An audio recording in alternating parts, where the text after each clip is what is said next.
Olá, tudo bem com vocês? Estamos falando sobre mulheres extraordinárias da Bíblia. E hoje eu quero começar a contar a história, uma das histórias mais lindas da Bíblia. Porém, ela não é mais bonita, porque a história que eu, pelo menos, considero a mais linda e fantástica da Bíblia é a história de Maria, que foi mãe de Jesus. Uma menina, quase uma adolescente, que, sendo virgem, gerou no seu ventre o Filho de Deus. Esta história verdadeiramente é insuperável. Mas eu vou falar aqui no nosso vídeo de hoje sobre a história de uma mulher simples do povo de Deus que se tornou uma rainha num país que não era o seu, num país onde o seu povo era exilado. Vocês, quem conhece a Bíblia, já sabe que eu estou falando de Esther, não é verdade? Mas antes de falar da história de Esther propriamente dita, eu quero falar algumas curiosidades sobre o livro de Esther. Um pouco da história, porque vale a pena a gente entender um pouco da história e nos situarmos no contexto da história dela. Bom, a história dela é de uma jovem que pertence ao povo judeu que estava exilado na Pérsia e a família dela, mais precisamente, na cidade de Suzã. Para vocês terem uma ideia onde isso fica, as ruínas de Suzã encontram-se hoje no Irã, perto da sua fronteira com o Iraque. A história desenrola-se na corte do rei Assuero, que também era conhecido como rei Xerxes, e que governou no ano 486 a 465 a.C., um tempo de 500 anos antes do nascimento de Jesus, e conta a história do povo judeu, né?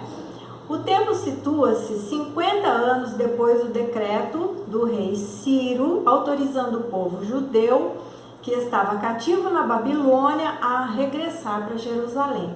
Então, aí você vai falar, por que eles então continuam ali nesta região, sendo que 50 anos atrás já tinha sido feito um decreto que eles poderiam retornar a Jerusalém. Se você contar 50 anos atrás, a Esther era jovem, então você vai entender que ela e sua família, eles nasceram no cativeiro, nasceram nessas regiões. Então eles não tinham um vínculo afetivo com Jerusalém, né, com o povo que veio, porque eles ficaram 70 anos, né, o povo que veio cativo, ficaram 70 anos na Babilônia. E nesses 70 anos, claro, estabeleceram famílias e seus negócios, e nasceram muitas pessoas lá, e eles ficaram lá. Então o vínculo deles, mesmo eles sendo um povo exilado, porque eles não estavam na sua terra natural, eles permaneceram ali nas regiões da Pérsia. Uma das características mais evidentes do livro de Esther é a ausência total de qualquer menção do nome de Deus, de Jerusalém, do templo e da lei.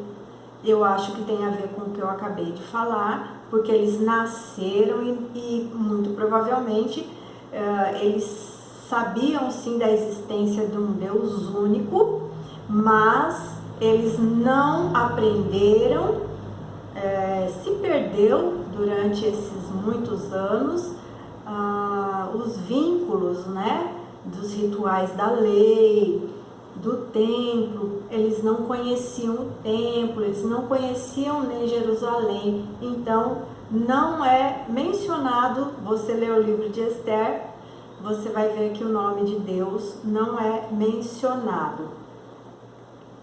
Mas o livro deve ser entendido no contexto canônico da história da redenção. Então ele tem a sua importância, porque ele conta sim a história do povo de Deus e do livramento que Deus deu para o seu povo. Deus não é mencionado, mas Deus está na história. E nós vemos a intervenção totalmente divina de Deus para com o seu povo neste período da história. Sua soberania cuidando do seu povo. E isso Deus fez por meios pagãos, né? A fim de preservar este povo. Os inimigos do povo de Deus, retratados no livro como os Amalequitas, não podem prevalecer sobre os propósitos desse Deus, mesmo quando o próprio Deus estranhamente está ausente, né, na história.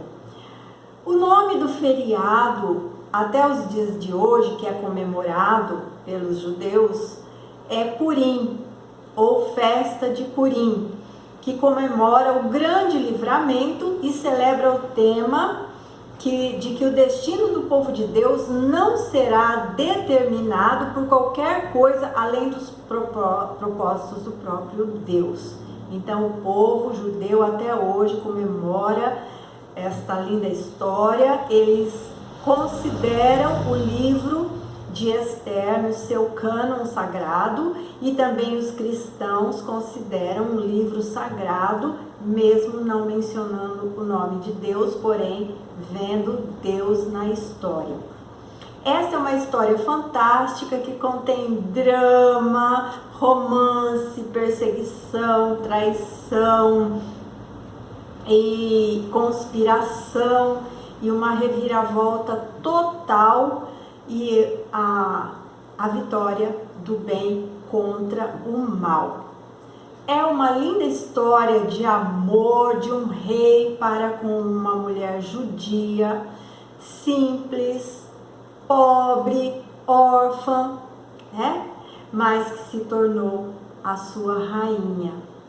E é a história do amor e da fidelidade de Deus para com o seu povo, mesmo estando distante da cultura, da lei. Deus permanece fiel ao seu povo. Lindo, são detalhes, são informações importantes para você entender a grandeza de Deus e do que Ele fez na vida do povo e na vida da Esther. Vou fazer o próximo vídeo para contar então a história desta rainha. Espero que você esteja gostando, aprendendo.